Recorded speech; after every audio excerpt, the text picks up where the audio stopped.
Pleasant, Michigan. The interviewer is James Smither of the Grand Valley State University Veterans History Project. Now, Mr. Gibbs, can you start by giving us a little bit of your own background? For instance, where and when were you born?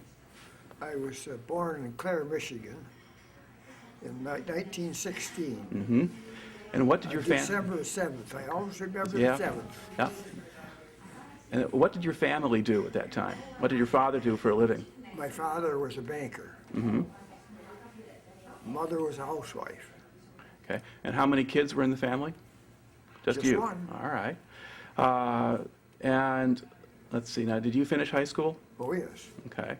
And what year did you graduate? 1934. All right. Now, as we got into the 1930s, that wasn't necessarily a good time for bankers or businessmen. Was your father able to keep his job and that kind of thing in that time? I think the banks closed in 1933, that bank holiday they had. Yep.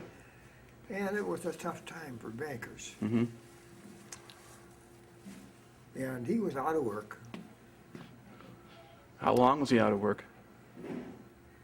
Well, he didn't stay long out of work, but he wasn't in the banking business. Okay. He was selling magazines. Oh, my. Were you able to, did he own his own house at that point? Yes. And were you able to stay in the house, or did you move? Yes, we owned our own house. Mm-hmm. We had a garden out back. It provided a lot of food for us. Mm-hmm. All right. Now, did you work while you were in high school? Did you make money somewhere? Well, you didn't make money at that time very much. Right. I mowed lawns and got about 15 cents a piece for mowing lawns. And occasionally I'd work for a grocery store. And work all day. Saturday from daylight to Clintondale for about $1. Mm-hmm. So, Did they ever give you any leftover food or stuff they were going to throw away? oh, I don't think so. Okay. Now, what did you do after you finished high school? I went to Michigan Tech. All right. And I graduated from high school in 1934, and I started at Michigan Tech in 1934. Now, how were you able to pay for school? How? Yeah. Well, I had a scholarship for one thing. And at that time, Sears Roebuck and Montgomery Ward had some college program that they had scholarships.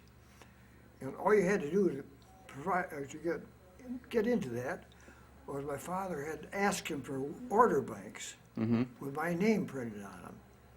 And then I got a certain percentage in an account from every order that went in with my name on it. So that provided quite a little. All right. Now, what kind of place was Michigan Tech at the time? Because that's up in the Upper Peninsula, right? Yes, it's in Houghton, Michigan. Okay. And what sort of place was it at the time? Well, it had been there for many years, so it was, buildings were all good buildings there. And it had some good qualified professors. in Right. it. And what did you study when you were there? Electrical engineering. Okay. Now, was that something where you were likely to be able to get a good job when you finished? Oh, yeah. Oh, okay. How'd you like the snow?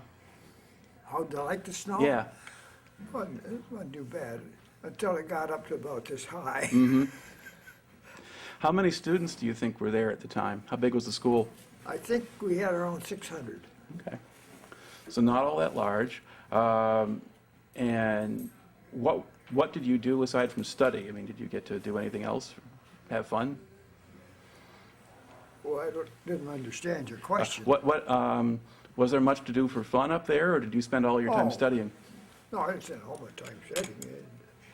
They had an amphitrome there in Houghton, and they had dances at the amphitrome. Oh, there's places we could go eat pasties, in Houghton.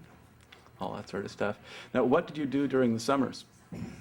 Oh, I came home to Clare, Michigan, and I worked on what odd jobs I could get, Now, over the course of the time when you were in college, did your father's fortunes improve? Did he kind of get into a more regular kind of work? Or? Well, I got a job, and I bought a car myself. And I got The big jobs were on road construction. And I got jobs on a federal highway. Now, is that stuff you would do during the summer when you were in college, or was that after you finished? It was during summer vacation. Okay. So they didn't have like the Civilian Conservation Corps doing all of it, or No, it was a federal government sponsored thing. okay. But some of these jobs paid real money and not just, CCC money. I worked for a contractor, you got real money. Ah, okay. Now, did you graduate college then in 1938, or? Yes. Okay. And what did you do when you finished? Well, I was job hunting for one thing. Like everybody else, job hunting. And that time was not easiest thing to do because so many places had signs when you went there, not hiring. Yeah. But, I did get a job through a buddy I known in college. He was a graduate student. And I met him down in Detroit. He was like, I'm going to get you on the job. It was a job, all right, paying 55 cents an hour. Wow. Working in a place that made stamped metal parts. And I was working beside some boys from Kentucky that couldn't read or write. And they would have me making out their timesheets for them. And they say to me, can you cipher? Yeah. Yeah, I could cipher. Well, make my timesheet out for me. Now, how long did you stay with that? I got drafted in the Army in 41. So you were still doing that job when you got drafted? Yeah. Okay. All right. Now, you got drafted sort of what? Before Pearl Harbor, was it like April of 41 or? I went in April of 41. Okay. Before you got drafted, were you paying much attention to what was going on in the world? Did you know there was a war in Europe? Were you thinking about those things at all? You're damn right. I did because I lived out in East Detroit, and East Detroit Airport had lined up with planes, Hudson bombers, and they already had the English insignia painted on them. Right. They were flying them from there to England. And of course, with the Lease Land program on, I knew we were getting farther and farther into the thing. And sooner or later, we were going into war too. So, and did you figure that if that happened, you'd be in it? Yeah, I sure would. Okay. So what was your reaction when you got the draft notice? How did you react to that? Well, I did as they ordered me, went to the center where they took people in the Army and walked out the other door and they said, you're in the Army now. They gave me a serial number and said, Right. But was it maybe going to be a good change or at least something different from working in the plant? I mean, oh yeah. yeah, so, They signed me infantry, good, that's good. I'm gonna be outdoors and stuff a lot, and it's gonna be good for me, okay. Now, once where do you go to report? Did you go to Fort Custer? Did you go to somewhere else? Or where did you report when you were drafted? Where did you go first? Well, it was over at Camp Grand, Illinois. Okay. All right. And was that just for processing, kind of to figure out where they were going to send you and that kind of They thing? sent me from there down to Camp Livingston, Louisiana, yes. Okay. And so at that point, then, you're assigned to Company C of the 126th Infantry Regiment. Okay. Now, that was a National Guard unit, and there was a cadre or a corps of men who had already been there, and some of them knew each other from the Guard well before the war. How did they treat the draftees when they came in? Well, they treated us fine, we treated all right. Of course, we knew everybody that was gonna be promoted. National Guard guy. Right. They were all the sergeants, the corporals. But they didn't do, there wasn't hazing or things like that. Oh, no, They there didn't, wasn't any conflict. didn't do anything funny with the new recruits. No, we all got along good. Okay. Now, in the company, when you joined it, what proportion of them do you think were guys who were from the Guard? Were most of them Guardsmen, or less than half? Or? They had been the cadre from this company right here, Right. Company C. Yep. And they were going to do our training, of course. I don't know how many was in the original Company C that was down there in Camp Livingston, but I think there was about 300 of us one day that went in. They were signed to different companies. Right. So. Right. So you were joining a lot of guys who had been there longer than you were. Oh, yeah, Yeah. they were doing a training for us. All right. Now, when you got there, did they give you basic training there? Did you have to start from scratch? All right. Basic training. Now, what did your basic training consist of?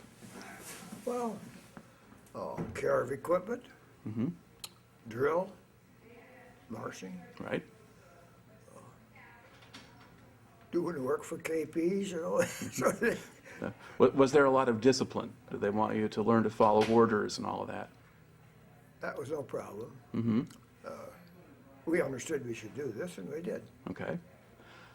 We didn't throw cigarette butts on the ground there. We carefully disposed of those where we should, you know. Now, did it make it a little easier to be joining a group where most of the guys already knew the rules and were following them? So you could look at what they were doing and just do that? I don't know if it made it any easier or not, but we followed the rules. Okay. We had no problem doing that. All right. How did you hold up with all of the physical activity, the hiking and marching and all of that kind of Oh, thing? good. Okay. How did you like the heat? I like the heat all right. I'm going to tell you about one fellow. Arif Sam from Saginaw. He was a tailor, made clothes. And Arif was a little guy. He wasn't used to walking much. And of course, getting in army shoes and walking. Oh, I used to feel sorry for Arif. We get at the march break, he'd take his shoes off, and God, his socks would be bleeding. I thought, my God, how could he do that? He put his shoes back on and keep on going. That guy had a lot of guts. All right. Now, can you describe the facility at Camp Livingston a little bit? What sort of place was it? It was they were tents. They were kind of pyramid tents, and there were wooden floors in the for the tents, and they were wood up about 3 feet. And there was about 5 of us in the tent, I think. And we had a gas heater in each tent, because you needed heat.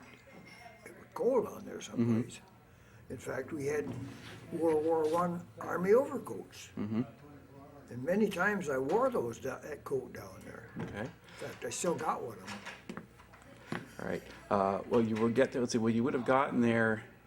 It would have been you're there through the summer, but then I guess you're there until the spring of '42 before they move you out. So, yeah, you have the whole winter down there. So Yeah. you're there for quite some time. Well, we were, but then they moved us up at Fort Devens in Right. Massachusetts. Right. But that's going to be at the end of the. That's going to be after the war starts. Do you remember where you were when Pearl Harbor happened, or how you heard about it? I was at Camp Livingston, and we were going from, we've been on a weekend program at a rest area down at Lake Pontchartrain. And on the way back, we were about at Baton Rouge on trucks. And we heard the war had started. Now, had you been expecting a war with Japan, or did you think it was going to be Germany? No, I don't think I was expecting a war with anybody, really. Of course, I knew there was a lot of trouble in the world. I knew the German army had been moving and Right. occupying a lot of territory. And, yeah, we knew things were in turmoil already. But it was still kind of a surprise when it happened. Well, Pearl Harbor was a surprise, certainly. Now, did life at Camp Livingston change after Pearl Harbor? Did they start doing things differently then? Oh, let's see. Well, I guess at first there was a lot of worry about sabotage. And, of course, we were assigned then to guard bridges, Right. vital roads down Louisiana, because a lot of them went through bayous and stuff. You know. If that bridge was blown up, that road was out of use. So we guarded a lot of bridges. And Did you know who you were guarding against? Were you going to look for Japanese people, or they didn't tell there you was that? there was a lot of rumors and a lot of worry at that time that Right. they were going to blow up our substations and stuff. We were guarding like substations, things like that. About how long did that last? I mean, was it a few weeks or months before things quieted down? Oh, it wasn't too long. I know we were moved down to Louisiana and Ponchatoula. That's along the Gulf. And that was a little town, a real friendly little town, nobody in jail. And, it was the first time I'd ever been in a southern town, you know, where there was segregation. And there was 2 pipes coming down with water taps, water fountains. One of them was signed for whites only, coloreds only. And they were about so far apart. Right. And go in the lunchroom there, and the lunchrooms were about like, all that booths were made out of plywood, painted green, no cushions on them. Right. And all the booths were just made out of plywood, you know, painted. And there was, of course, segregation down there. I know one time I was in the lunchroom, and a colored fellow come in, and he just stood there at a counter. Girl kept walking by him. She came over to our table, and I said, "Aren't you going to take that order of that young man? They have a different place to eat down the street." There was a colored restaurant down there. That's where they were to go. So that when you were at Camp Livingston, you didn't notice it in that area. Were there not a lot of black people in that part of Louisiana? Yes, there was a lot of them. Okay, but you hadn't really noticed the segregation so much over there, or you just weren't in places where you saw it?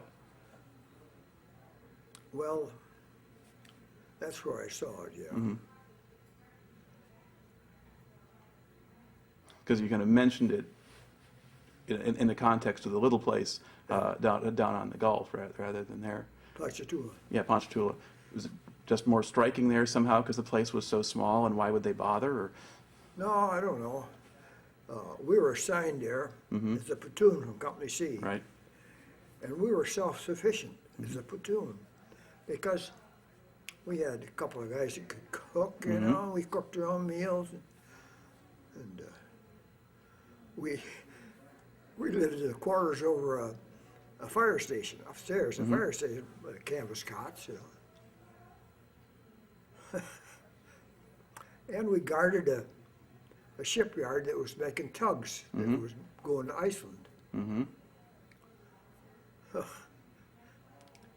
Now, were the people in the town there, were they happy to have you there? Were they nice to you? They were nice to us, very nice. Okay. Now, were you there until the division headed off to Massachusetts, or did you come back and go back to Livingston first? No, we were down there until we were moved to Fort Devens in Massachusetts. All right. And why were they moving you to Fort Devens? I don't know. They don't tell us privates why they're moving. Okay, you just go where they send you. Yeah. But did you assume they were going to send you to Europe? We assumed we were going to send overseas. So, we didn't know where, but we thought maybe it'd be a colder country today. Then all of a sudden they gave us a plane or a train ticket, and we went clear across to San Francisco, Right. non-stop, you know. About how long do you think it took you to get across the country? I think it was about 4,000 miles to get across there. And I believe it was about a week, I don't know. All right. Now, what did you do on the train all that time? Well, we ate in the dining car and all that. And they had Pullmans on there. We slept in the Pullman car. And there wasn't much to do on the train, Right. other than look out the windows and see the scenery. So they weren't making you cover up all the windows or anything like Oh, that? no. So God, at least occasionally you'll find somebody who was on a train at some moment where they wanted you to black out all the windows while crossing the western United States and stuff, but that was not normal in your case. Okay. We sat there and watched the scenery go by. Right. Okay. Now you get to San Francisco, and what happens when you get there? Well, First thing I remember going by San Francisco, getting in there, was seeing Alcatraz. And I thought, my God, that's Alcatraz, but it's pretty close to shore. Them guys can swim from there, Right. but they couldn't. Now, do they put you in the Cow Palace, or were you somewhere else? Yeah, we were in a Cow Palace. And what sort of place was that? We they had dirt floors in there, like cattle stalls, Yeah, stalls yeah. that we had used. And we ate cafeteria style outside. And when we were there in that Cow Palace, we weren't allowed to roam around a lot. It kind of reminded me of a prison compound. They had barbed wire strung up around there. They didn't want us roaming out of there. They wanted us to be there when they wanted to go. Right. Well, did some guys get out anyway? No, I don't think so. Okay. About how long do you think they had you there? Maybe a week or two, or? I don't know. I have to look at my notes I had then. I don't know. All right. But not really Not long. very long. Okay. no. And then what kind of ship did they put you on then when you headed out? It had been a passenger ship. As a pole allowed. And it had been a luxury passenger ship. But we had our bunk that I had was on deck. And they had tarps stuck up along the rail, so Okay. it kind of made a room of it. Well, what was the weather like out there on deck?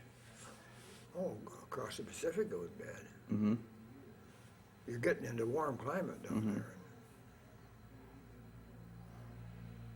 What was the first night out like when you first leave port? Were people getting Little sick or that kind of thing? A little rocky, yeah. I didn't get sick, but I guess some did. Now, had you ever been on a big boat before, or was this something new? Okay. About how many men do you think they had on there? Was the whole regiment on the same boat, or? Yeah, there was a lot of guys on there. I don't know how many was on there. Might have been a whole division, I don't know. Did you think you were better off being up on deck rather than down below someplace? Oh, yeah, we had no problem there. I We don't- weren't allowed to roam around the boat, though. Okay. Only time we would leave our place where we were staying was, I got our mess ticket, what time to go eat, get on. So they had like a section of the deck just kind of blocked off, and then you were stuck inside that. Yeah. Okay. Because I think I've been talked to about 20 guys from mostly the same regiment. I think you're the first one who stayed on deck. I don't think those guys mentioned it. But if they weren't staying there, then they might not even have noticed. Yeah, because they had canvas. It made a room, Right, right. So they were really using every bit of space they could find on that boat. Okay. And I know we had good food. Good God. As I read over some of the letters I'd written to my mother, fresh vegetables we had, and Yeah. fruit, Well, about how long did the trip take? How long were you on the boat? It must have been, 10 days or so.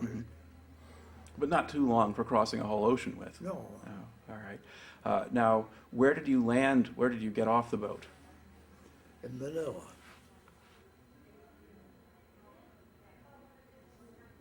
Well, this would be 1942. Manila would have been, It was in Japanese hands. right. So you didn't go to Manila, did you? Yeah. First? Yeah, we knew the Japanese were controlling it when we went there. Knew it when I left San Francisco. Right.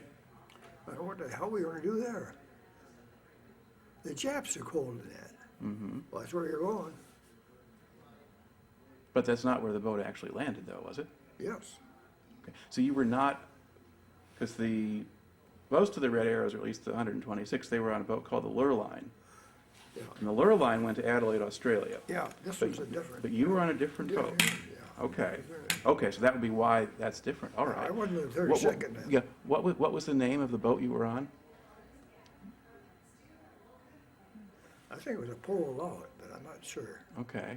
So, well, okay, well, you sailed to Manila, and then, and what, this is like the middle of 1942 at that point, Yeah. right? Okay, well, We went down on landing nets, so they had climbed down. mm-hmm, And they trucked us through town, through the wall city, and God, they were shooting at us through there. That was still held by the Japanese. right, And when our trucks came through, we went through there at night on the Red Bull. The guys were driving them, they just opened the throttle up, stepped under and went like hell. well, where were you going? Where was we going? Yeah, Well, they took us to the waterworks building. mm-hmm, Eventually, first night, they took us to the golf course. And we slept on the ground there at the golf course. And then the next day, I guess we went down to Manila.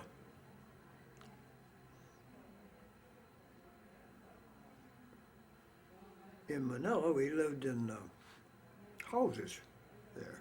are you sure this isn't 1945 that you're talking about? Yeah, it's 45. Okay, because I'm asking about 42. Oh, 42. Because we're trying to follow your story in order Yeah. here, because we're having you cross the ocean from San Francisco, you go to Australia. Yeah, Okay, so you go to Adelaide, Australia, was where, Yeah. okay, so you probably are on the Lure Line at that point. yeah. Now, was it on the Lure Line going across, where you were still sleeping on the deck to go across the ocean? Was that same trip, or? I can't remember. All right, well, anyway, do you remember much about being in Australia? Because you're in Adelaide. About being in Australia? Yeah, we were at Port Adelaide, Mm-hmm. and And what were you doing there? well, we were camped there, Mm-hmm. and what was I doing there? Well, we're training. Right, It was Adelaide's the very southern part of Australia, mm-hmm, and it got rather cool there some nights. yep, We slept on the ground, and mm-hmm. I can remember some mornings we got up in frost and ice. Right. there. Did you go into the town much at all? Did you get to see Adelaide itself or meet any of the Australians there? Yeah, we got to see Growler and Adelaide, two towns there. Mm-hmm. Then we got, I think they took us by train up to near Brisbane. Brisbane, right. Of course, there they didn't have any diners on the train or anything. They would stop Mm-hmm. at some depot that had, I don't know, churchwomen or something. Right. Kept the food on the table. But it was kind of like the Harvey houses way back years ago, where a train would go where they got a place where they would serve, and they get out. There wasn't any diners on the car. Right. In fact, the cars we went on were just wooden cars. Like box cars or flat Well, cars? they were Or? like, they had seats in there, Okay. and they were closed in. Mm-hmm. It was more like riding in a stagecoach. Okay. The door open on the side, there's a running board along the side, and you got in a little compartment, there's a seat on this side, a seat on the seat to the front, seat to the back. There was no aisle that you could go up and down. And did they have to change trains sometimes? Yeah. When they got to a different state, they had a different gauge at every state. You have to get out that Everyone train. gets off of one train, onto the on the next other. one. Yeah. And then did they kind of take you sort of around along the south end of Australia and over to Melbourne and then up, or did you get to cut across somewhere? No, we were, Adelaide, of course, is in the very south. Right, right. And of course, they stayed along the south side. Yeah, when they yeah. went up. So you're not cutting straight across the desert No, or anything no, like no. that to get it. Okay. And now you got up to Brisbane. Did you get more training up there? Yeah, most of it was marching out in the country. Were they doing anything to prepare you to go fight in the jungle? Were they telling you anything about the Japanese or what to watch out for? Oh, I don't know. We did a lot of marching, and but they didn't any special jungle training. Okay. Because there was no jungle there. Nope. Did they have any Australians who had been fighting in New Guinea come in and tell you anything about what was happening? No. No, so you didn't get anything like that. All right. Now, where did they send you from Brisbane? Where did you go next? Port Moresby, All right. That's in New Guinea. New Guinea. All right. Now, how did you get over there? Were you on a boat or a plane? boat, or? yeah. Okay. And what did you know about where you were going or what you were supposed to do when you got there? Did they tell you anything? I don't remember if they told us or not, but this was a Liberty ship they took us on. And of course, that's not a passenger ship. Right. But we ate on deck, so you had our kitchen set up on deck, ranges. And we slept down low on canvas cots. Right. Could smell gasoline all the time. Because below us was barrels of gasoline, just planks made of it. I expect it was aviation gas. So, So you got to Port Moresby. well, Now, were you able to just unload onto a dock, or how did you get off the boat? I don't remember how I got Okay. off the boat. All right. Do you remember anything about what Port Moresby looked like, or what sort of place New Guinea seemed to be when you got there? No, I don't know if I did.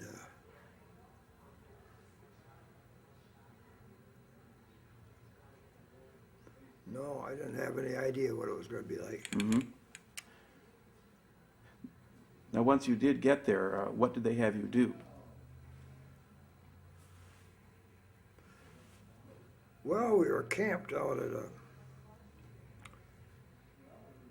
campground. There was just sparsely trees on there. There wasn't too many trees. Right. And it was hot. The wind was blowing off the ocean all the time. Wind. Flies, you never saw so damn many flies. And we of course drank a lot of hot tea. And you get the hot tea, goddamn flies keep blowing across the top to keep the flies from blowing out. You couldn't keep the flies out. They got down there and died anyway. Just we drank the damn tea through our teeth, spit the flies out. Right. Did you have mosquitoes too? I mean, was that, or did that come later? That was later. All right. Now, while you were there, did you learn anything about what was happening, or what the Australians had been doing, or the Japanese, or anything like that? Were you beginning to find out what you were there for? We began to find out because one battalion had moved on, had left us, so we knew what we were going to be probably next. And they flew us partway across the mountains there. From there on, I was walking. If I remember right, I think it was about 13 days of walking. Because it was about 40, 45 miles from the airstrip to the area around Buna, which is where you were headed. Yeah. And there were some more mountains or hills in between, too? Oh, yeah, there's a Owen Stanley Range, yes. Yeah, I think you were in a spur of the Owen Stanley. The main part you flew over, but there were more mountains there between you and Buna. The rest of it we walked. Yeah. Now, how hard was it to make that march? What do you remember about that hike? Well, it wasn't easy going.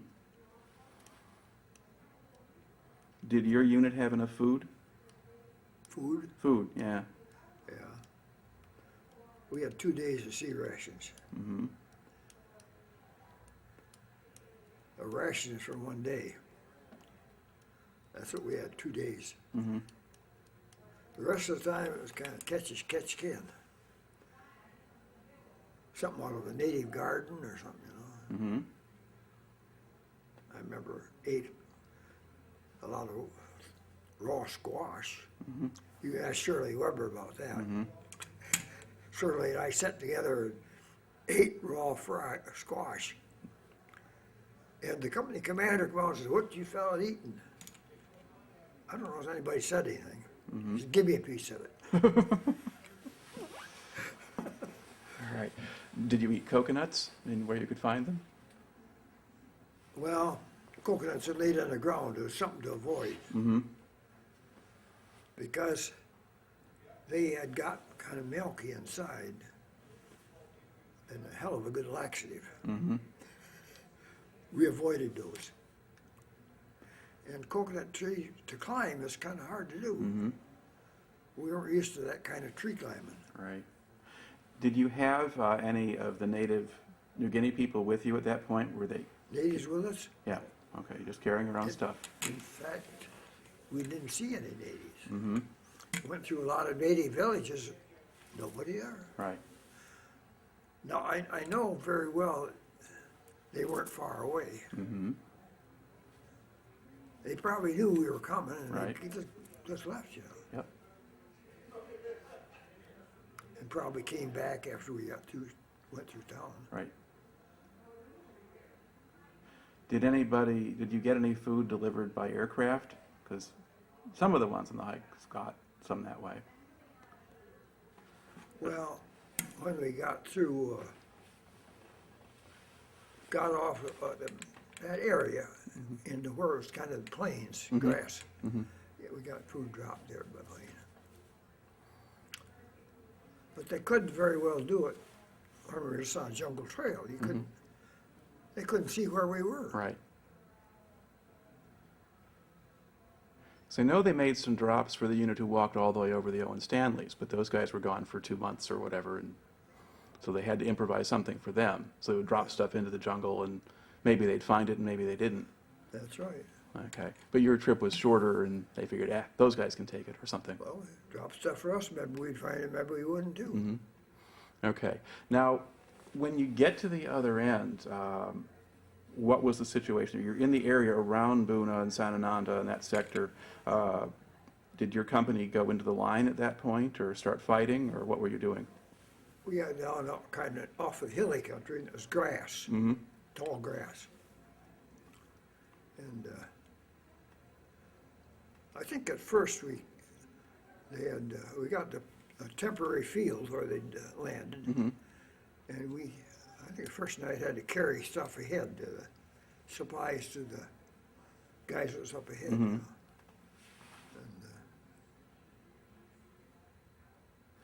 And after that second day, I think we were put directly behind the Australians. We were in contact with the Japs. All right. What was that the first you'd really seen of the Australian soldiers at that point? First I'd seen them. Of the Australians, the Australian soldiers. Oh no, I'd seen them before. Okay. And they were mostly older than we were. And they were a nice bunch.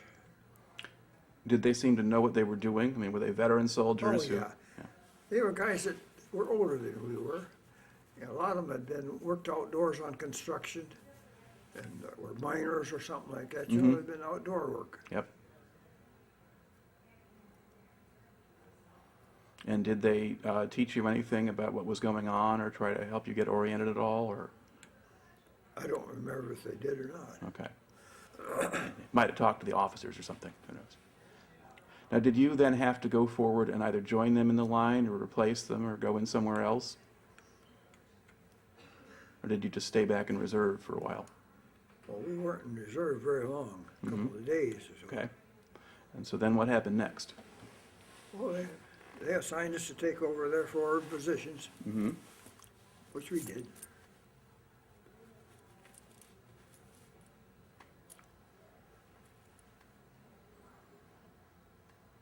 And do you remember getting into contact with the Japanese, having them shoot at you or anything like that? Yeah, I did.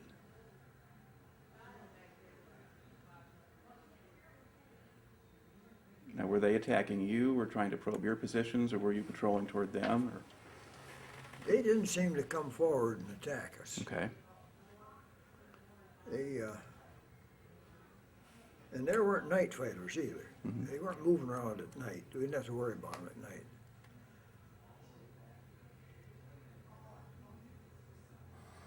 Were they mostly just staying in their own positions and just expecting you to come to them? Well, I remember one place I stayed there was about 20 feet, I guess, from a Jap machine gun. And it was swinging around and occasionally opened up, you know. And I kind of had a tree that protected me. The splitters were flying all over me in the field.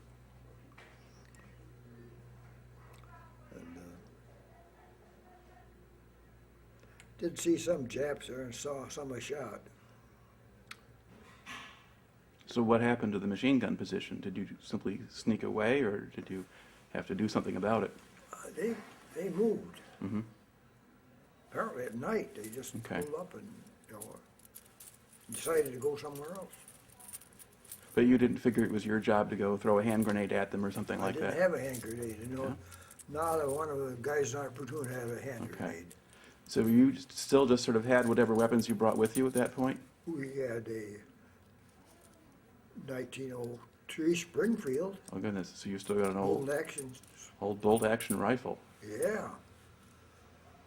If I had 5 shots, you could load in there. Mm-hmm.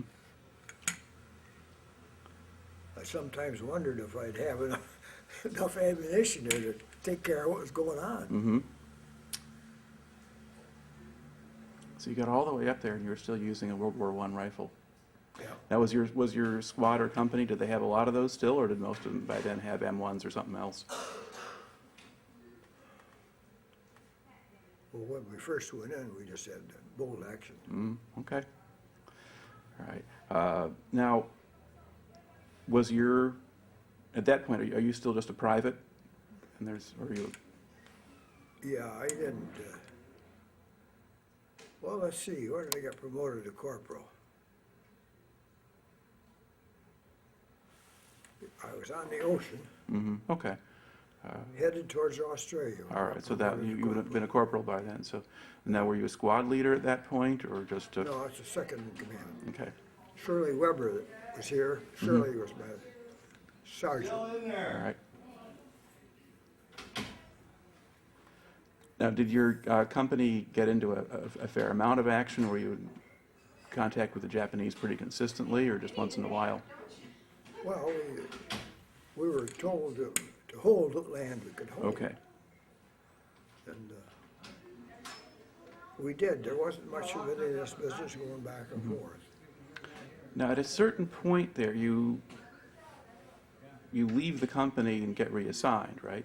Like in the end of November in 42? Yeah, Because you wind up going to the Signal Corps. yeah.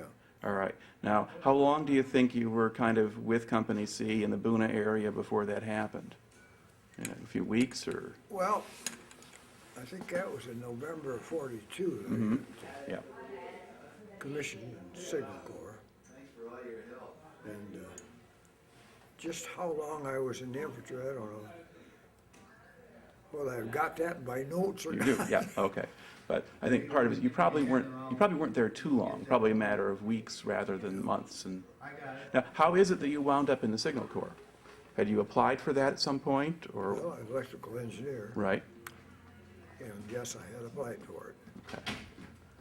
And it's one of those things where the order just kind of comes through when it comes through, and, Yeah, Ah. when I was in Boston, in that area, right, they heard on the radio that the chief signal officer wanted people, engineers, electrical engineers, to sign up with the signal corps. So I asked our company commander, is it all right if I contact them? yep. Sure, Captain Bush, Company C. And So how did you find out that you'd been assigned to the Signal Corps? Do you remember where you were when you got the news?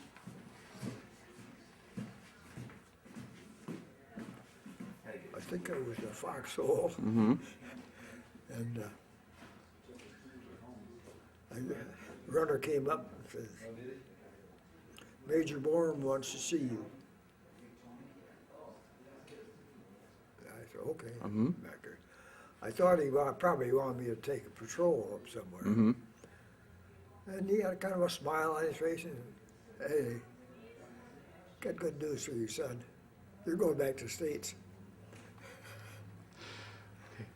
Now, at that point, had your company taken very many casualties yet, or had a lot of guys started to get sick with malaria or things like that? Well, there was a lot of malaria fever. I think we lost more from jungle diseases than anything else. Probably. Was this also a situation where just physically the conditions in the front lines there were you kind of wet a lot? Could you get Oh, clean, that kind of thing? Oh, God, just continually soaked, and Mm-hmm, cartridge belt, and not, it was just raw there, mm-hmm, because you're sweating. That cartridge belt was weighing on you, full ammunition, and it was just raw across the hide there. yeah. And did you have things like a change of clothes or underwear or anything else like that? Changing clothes, Yeah. shit. Changing clothes. Did you Change the have, second bomb and put it back on, it always changed. did you have a wool uniform, or do you have Oh, denims or something just else? denims. Okay. Which might have at least been better than the wool, but, yeah. So on the whole, when you get the news, that's probably pretty good news to get to go somewhere else. All right. Well, how did they get you out of there then? Did you get to fly back to Moresby and then out, or what did you do? I was right up there in the front when they got word that I was to be sent back. Right. And there was no way to get back except walking. Mm-hmm. And I knew that was about a 100-mile walk.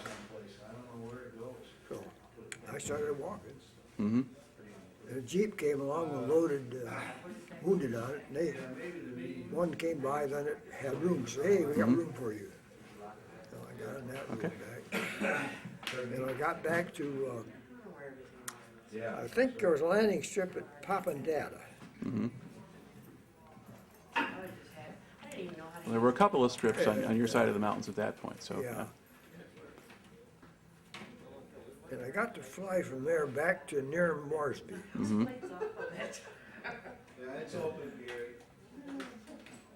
Oh, I remember having supper. I hadn't eaten a meal in a long time. Mm-hmm. I got to, as an officer then, I got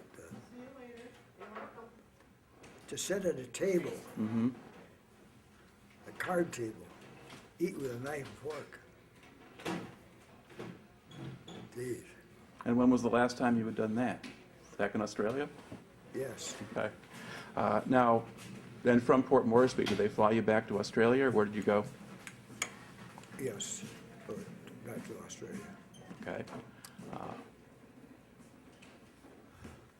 I flew back on a plane with General Waldron.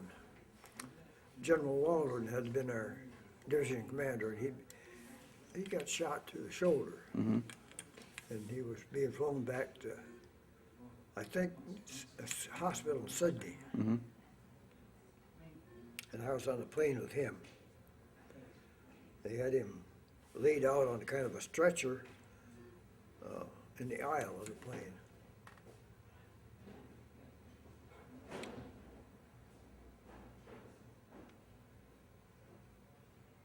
Those are different times.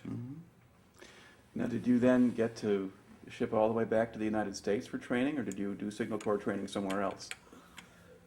Well, let's see, how did that go?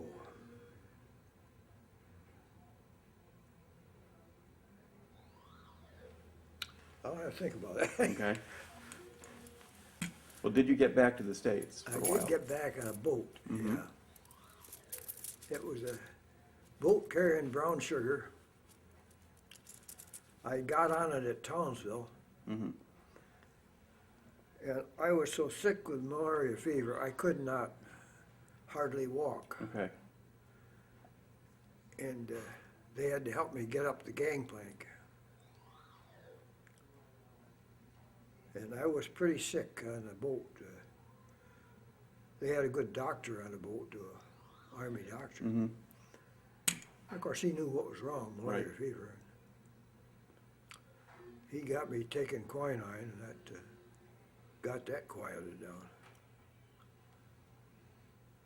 But that malaria fever was a recurrent fever. Mm-hmm.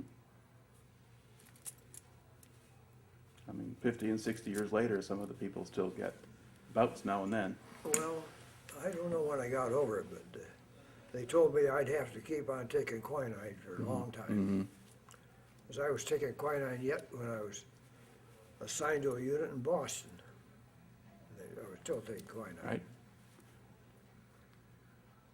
Now, is Boston where you did your Signal Corps training? Yeah, but Harvard University Okay. and MIT. All right. So what kind of training were you getting there? Were you learning about radar or radios? Radar. Or, okay. IFF training, identifying friend or foe, and they had Right. a transponder in the plane so they could tell whether that was an enemy plane or not. Mm-hmm. Now, could you tell that by picking up their radio signals or just the... Radio signal went to the plane, Okay. radar, Mm-hmm. and if the radar would trigger that, if it was a plane that was ours, it would send back Okay. a signal that they'd recognize. All right. But if it didn't, then presumably it was the enemy. Right. Okay. Now, about how long do you think you spent in this training program? A few months or How long I spent where? training for the Signal Corps? Oh, God, I don't know. I'd have to look at my notes.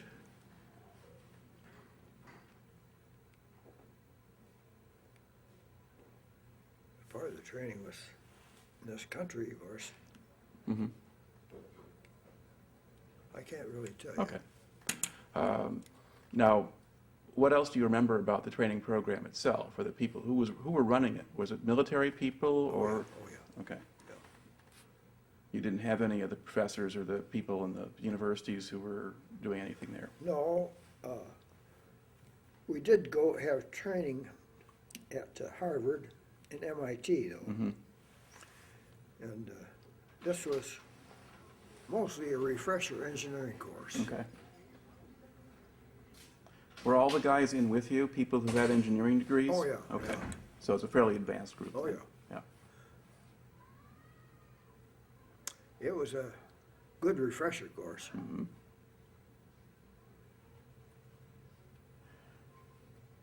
Now, was the idea to have you trained to be a radar operator when you were finished, or was it not really clear? I don't know.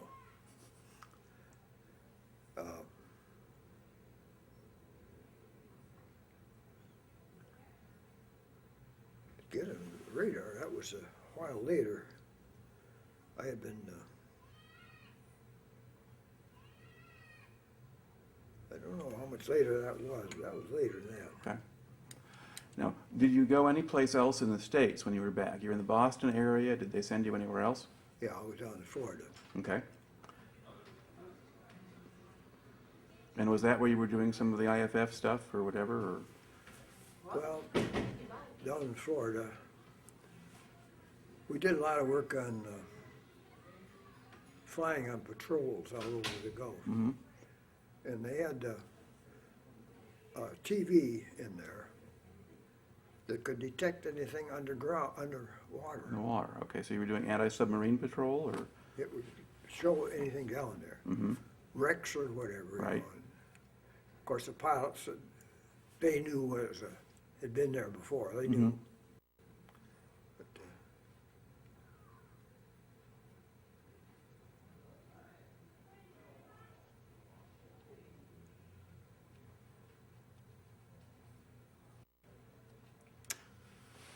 Do you remember where they had you in Florida? Were you in Miami West or? Palm Beach. Okay, Palm Beach. Okay. Was that a nice place to stay? Oh, you bet. And did you get much of a chance to get away and have, entertain yourself, or were you mostly just taking the classes and doing the training? Mostly just taking the class, but we had some entertainment down there. Mhm. Willie Hoppy was there, pool player. I Okay. remember that name. And, he was quite entertaining just to watch him play. Mm-hmm. I wasn't a pool player, but God, that guy could do it. Okay. Now, eventually, then, do you get sent back to the Pacific again? Do you go back to Australia or somewhere, New Guinea or somewhere else? And there were a lot of Japs there. Because every once in a while in the morning, you'd walk by a dead one on the sidewalk. Nobody touched him, just walk around him. Mm-hmm.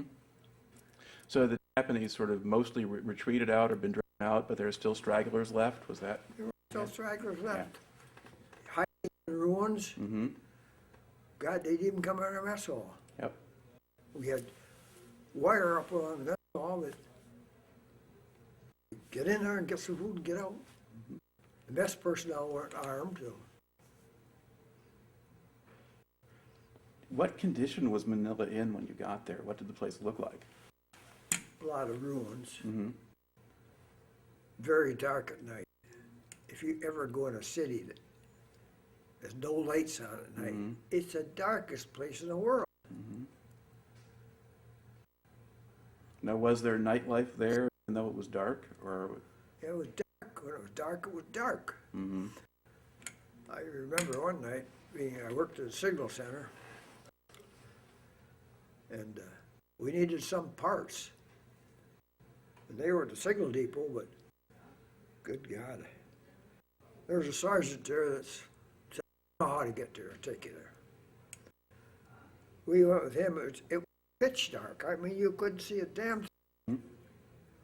Could you use lights on the Jeep? No, we didn't. You had to- oh, you walked, okay. And we got down there, and all of a sudden, someone took a rifle up here. Mhm. I couldn't even see the guy. It was so damn dark. I said, how'd you know we were Jap? I can tell by your steps. Mm-hmm. He could tell by the way we walked. Okay.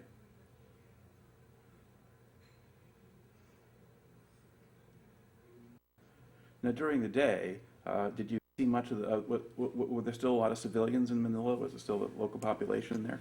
Oh yeah, there's still a lot. And what kind of condition were they in? Well, they seemed to be pretty good shape. Okay. I never saw a grocery store there, though. They had markets. Mm-hmm. And the markets, fruit, and even had meat, Mm-hmm. just covered with black flies. Mhm. Jeez. How can people eat that? I guess they shoot off the flies then. Mm-hmm. That or the flies were extra protein, Yeah. but they. Now, were they very friendly to the Americans? Oh, yes. Oh, yes. And did any of them work for you? I mean, were there people who either did for cooking or other things like that? Oh, yeah, I did our laundry with them. And, at one time, when I was at the Signal Depot, I was assigned to be in command of construction workers Mhm. that were Philippines. And, they were cleaning up a lot of messes and all that. But I had no problem because I had some foremen who were Mhm. Philippines, Right. and they took care of everything. Now, what kind of duties did you have when you were in the Philippines? What kind of- What kind of duties? I mean, at one point you were a super construction crew. What else did you do? I was in the signal corps, Mm-hmm. assigned to the signal center. I was a cryptographic maintenance officer. So I was responsible in my team for repairing any cryptographic equipment and keeping it working. And did any of it ever break? It was extremely well designed. Mm-hmm. No, I never had any equipment failure, Okay. other than for dust, dirt. Mm-hmm. And I put on board a schedule of cleaning. I knew dust was going to be the thing that stopped the machine working. To clean, I had numbers up there for them to sign every night. All Mhm. crews on at night, what they should clean.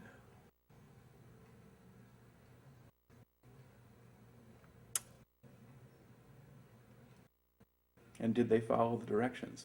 Yes, they did. Well, good. And they even found time to build me a desk and a chair out of shipping crates. I had a real nice desk. So you got along with your. Oh, yes. Oh, yes.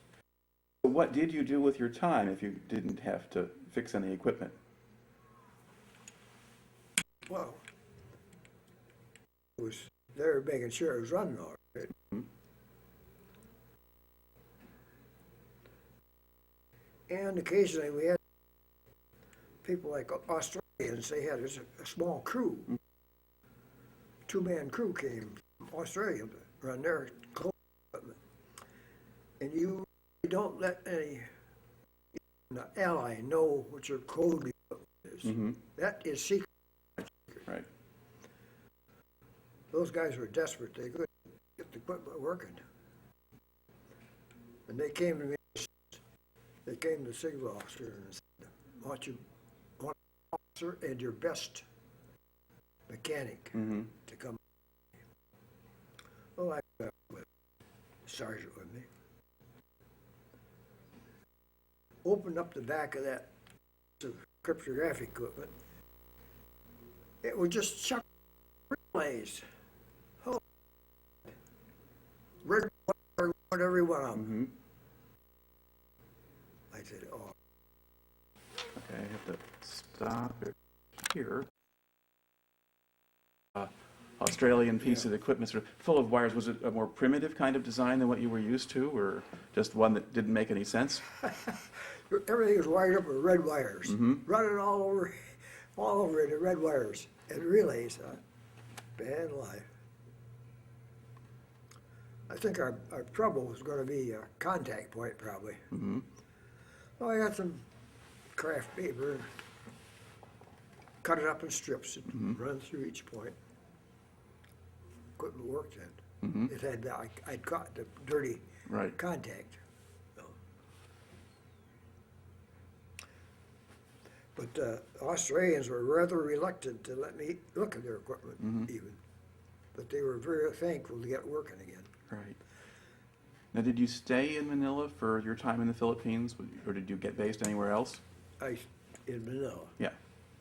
Did you just stay in Manila, or did you go to other places? No, Manila. All right. While you were in Manila, did you see much of sort of higher-ranking officers? I mean, if you're doing cryptography and things like that. Did I? Yeah. No.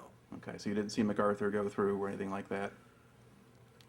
Well, I tell you, MacArthur, I remember one day being downtown, and I looked at the street was lined up with people on both sides. I asked an officer there, I said, what's going on there today? He says, they're all waiting to see MacArthur to ride by in his Jeep to go to his office. Mm-hmm. MacArthur was a liberator, he said. I shall return. Right. And he did. He was very highly thought of there. What did the guys in your unit think of him, or at least what did the guy, when you were back with the Red Arrows, what did you think of MacArthur? Well, I thought MacArthur was a real capable leader. Mhm. Yeah.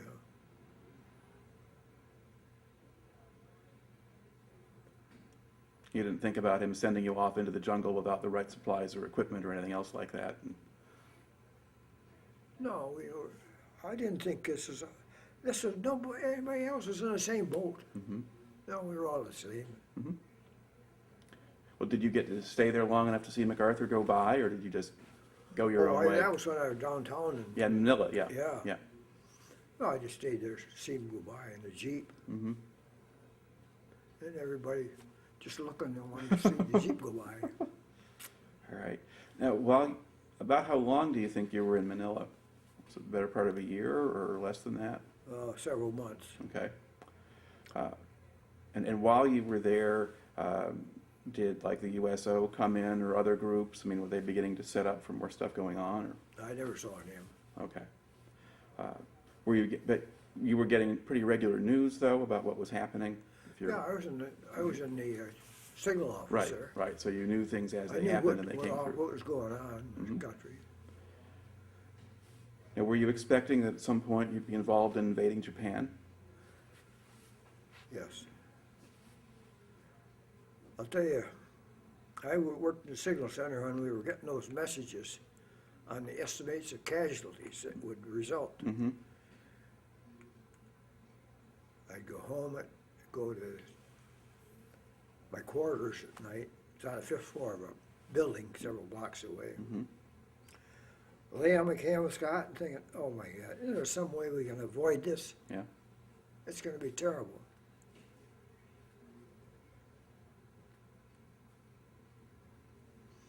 Then Truman of the atomic bomb saved us from that. Mm-hmm. Do you remember sort of seeing the dispatch about the atomic bomb or the first announcement come out? Were you on duty when that happened, or were you somewhere else? No. Okay. I didn't know. Now, when it was first announced, did you kind of recognize its significance? Were they presenting it in a way where this might end the war for us? I don't know as it was. Mm-hmm. So the big news for you might really just have been VJ Day, I mean, once they actually announced the surrender? Well, of course, there was other big news on, it was big news when Germany surrendered too. Yeah, that That was a was little big. earlier, yeah. That was big news. Mm-hmm. I remember that, certainly. Because Germany surrenders in May of 45, and then in August of 45 you get the first atomic bomb blast, and not very long after that, then the Japanese agree to surrender. So those come pretty close together, those Yeah. last two. Now, how did people where you were working, how did they react when they found out the war was over? Very pleased. Mm-hmm. I remember I went with an officer up to Clark Field, you know, had a Jeep. I don't know what his business up there was, Mm-hmm. but I went with him.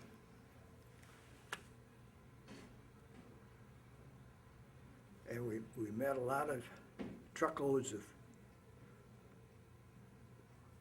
Japanese soldiers, Mm-hmm. all wearing their best uniforms, cartridge belts on and all. Happy bunch. They were happy. Mm-hmm. The war was over. Right. Had you seen many Japanese soldiers before that? Had I seen any Japanese Yeah. soldiers? Well, not in Manila. Mm-hmm. I had when I was in New Guinea in the Right. infantry. Yeah.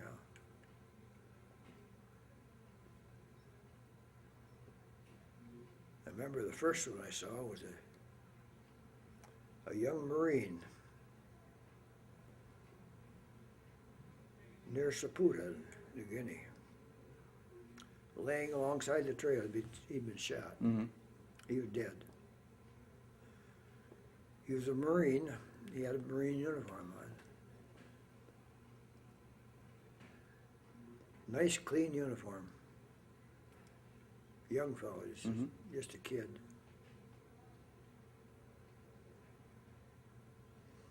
And when I looked at him, I wondered, he's got a mother or father, must he? Mm-hmm. I didn't hate Japs.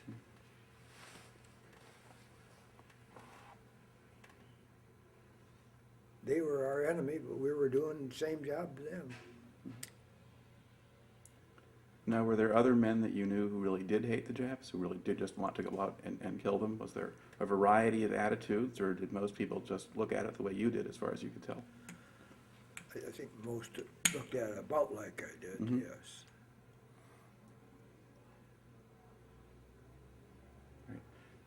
Right. Now, we've gotten to the point where the war has ended and so forth, and the Japanese soldiers that are still in the Philippines are coming in and surrendering, at least most of them are, that kind of thing. What kind of work did you have to do at that point? Were there still a lot of messages to send in and out? Oh, yeah. Okay. The signal corps was open night and day. Mm-hmm. It was an all-night process.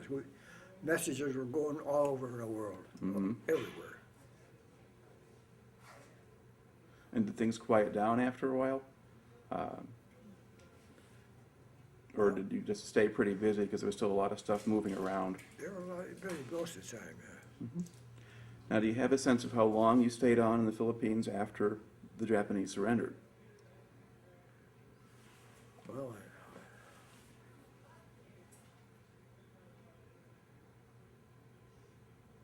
I don't think it was too long. Okay. Because you would have been in the Army long enough that you should have been able to be out on points at some point there. Well, I remember I had 83 points. Mm-hmm. That wasn't enough to get me out. Okay. I think they were getting out about 85 points. So, Mm-hmm. so it wasn't long before I got out. Now, when you did get out, Were you kind of discharged as soon as you got back to the States, or do you remember how that worked? Did you like go back to Camp Grant or something and sign back out, or? I think I went to a processing station in San Francisco, Mm-hmm. Okay. or Sacramento, get Sacramento. Okay.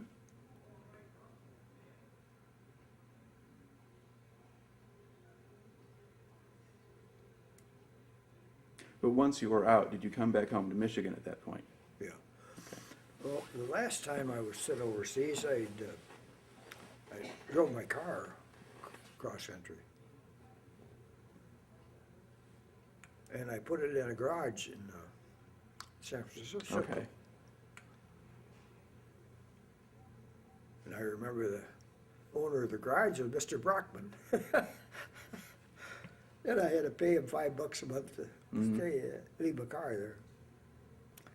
And I told my mother to pay him in 3 months increments, Right. the rent.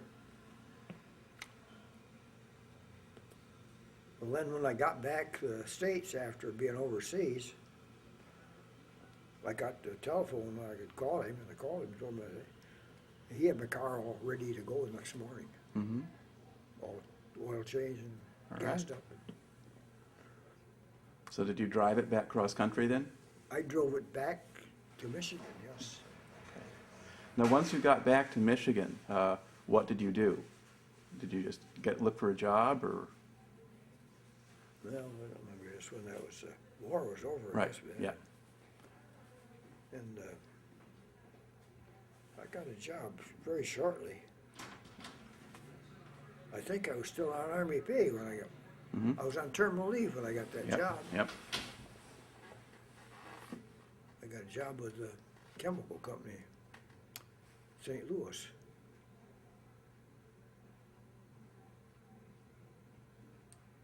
Which I was glad to get.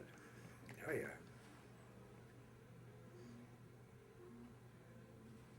Got paid $250 a month. I told my wife to be, we can get married now. I can get a lot of money here. We got Now, plenty how- to live on. When had you met her? Was that back before the war started or during the war? I knew about her before the war. Mm-hmm. In fact, I'd gone to school with her. We were in a study hall together. Mm-hmm. She just sat across the aisle from me in the study hall.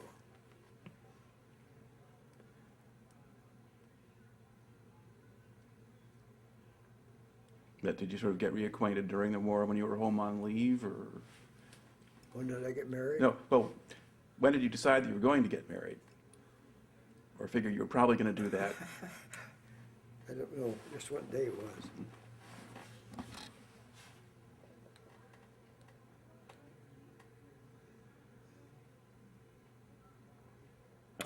Well, got any more questions? Well, now, did you wind up kind of staying working for chemical companies, or did you do different things later on? I worked there for 34 years, yeah. Okay. To look back on the whole thing now, how do you think your time in the service wound up affecting you? Either in the way you look at the world, or how you deal with people, or anything else? Well, I stayed in the reserves, Mm-hmm. and I was in the active reserve, and I went to meetings once a week Mm-hmm. down to Lansing. I drove to Lansing Mm-hmm. and Now, did you get called up for Korea? no. Okay.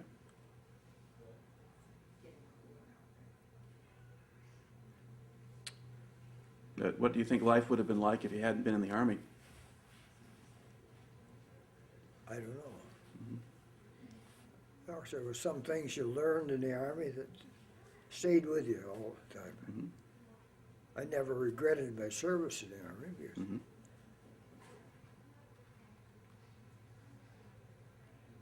in fact, I was thankful I had it.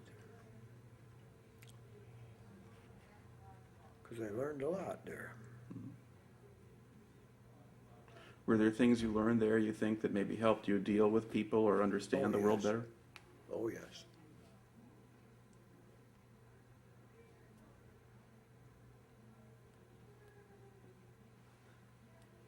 I learned a lot of things. The company I went to work for, I went to work there as a plant engineer. So I had responsibility for keeping the plant going. Mhm. And one of the things I learned is keep the men informed. If we had a big job coming up, I got everybody that would be involved in this, the laborers, everybody else, in a conference room. And I explained to them what we were going to do, what we were going to have to. And I wanted to talk to the labor crew too, what suggestions you had on your group that would make this job a little easier or quicker. That was a real smart thing to do. And had you- Because that, they felt, well, now they're part of it. Sure. Well, was that what you would do with smaller units in the Army? You kind of talk about what you were going to do and figure it out together, or? No, I don't know, we figured out the other. Army isn't that way. No, You give an no. order, you follow it. But there's some principles that you do. You get people working with you instead of against you. Right.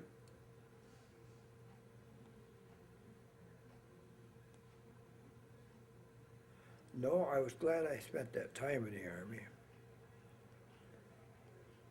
And after I got out of the regular Army, I was on in reserves for quite a few years. And what rank did you finish at in the reserves? Well, let's see. I guess it's lieutenant colonel, I guess. And I went to command and general staff school. Okay. And what was that like? That was good. And where did you go for that? Leavenworth. Okay. And do you remember about when you went and did that? You what? When did you do that? Was it like in the 60s or? Oh, God. I can't really All tell right. you the date, All right. Well, it makes for a pretty good career and a pretty good story. So thanks for coming in and telling it to me. Well, good. All right. Got that.